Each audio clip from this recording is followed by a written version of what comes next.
Hello children, आज हम class 2 Hindi language chapter 2 वर्णमाला पढ़ेंगे। वर्णमाला। वर्णमाला समझने से पहले वर्ण समझिए। वर्ण भाषा की वह छोटी से छोटी ध्वनि जिसके और टुकड़े ना किए जा सके वर्ण या अक्षर कहलाती है।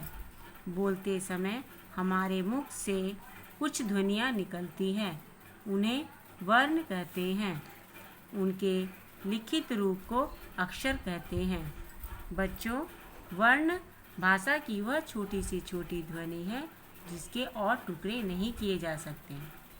वर्ण हमारे मुख से जो भी ध्वनि निकलती है वह वर्ण है और उसका लिखित रूप अक्षर कहलाता है। वर्णमाला क्रम में रखे गए वर्णों के समूह को वर्णमाला कहते हैं। हिंदी वर्णमाला को 2 भागों में बांटा गया है। बच्चों, वर्णमाला क्या है? वर्णमाला वर्णों का समूह है। हिंदी में वर्णमाला को 2 भागों में बांटा गया है। पहला है स्वर, दूसरा है व्यंजन। बिना किसी दूसरे वर्ण की सहायता के बोले जाने वाले वर्ण स्वर कहलाते हैं। स्वर किसे कहते हैं? बिना किसी दूसरे वर्ण की सहायता के बोले जाने वाले वर्ण स्वर कहलाते हैं।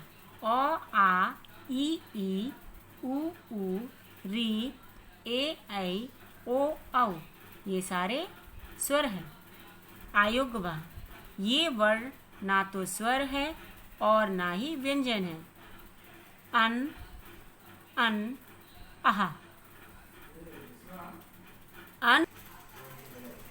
अन्न को अनुस्वार, अन्न को अनुनासिक तथा आहा को विसर्ग कहते हैं।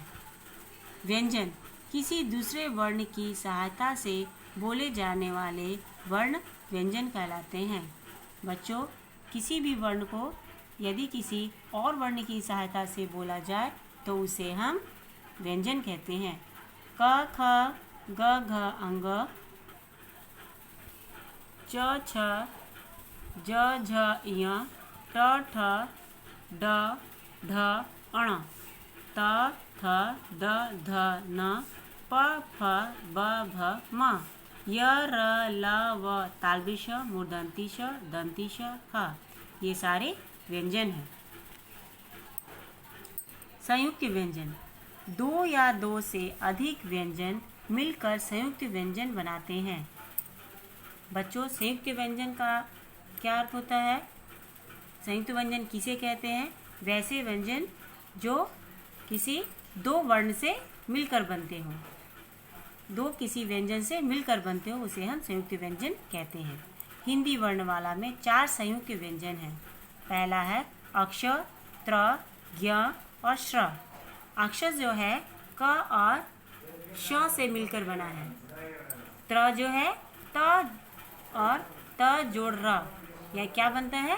त्र। ज जोड़ य, ज्ञ। श जोड़ र, स्र। बच्चों, अक्षर संयुक्त व्यंजन के उदाहरण है कक्षा, क्षत्रिय, आक्षेप। त्र का उदाहरण है त्रय, त्रिशूल, आत्रेय। ज्ञ का उदाहरण है अज्ञ, आज्ञा, आज्ञाकारी। श्र का उदाहरण है श्रम, श्रमिक, आश्रम। बच्चों, इसमें हमें क्या पता चल रहा है?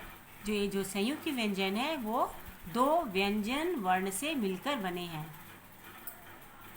विकसित ध्वनियाँ हिंदी भाषा में जो लिखा है वही उच्चारित किया जाता है।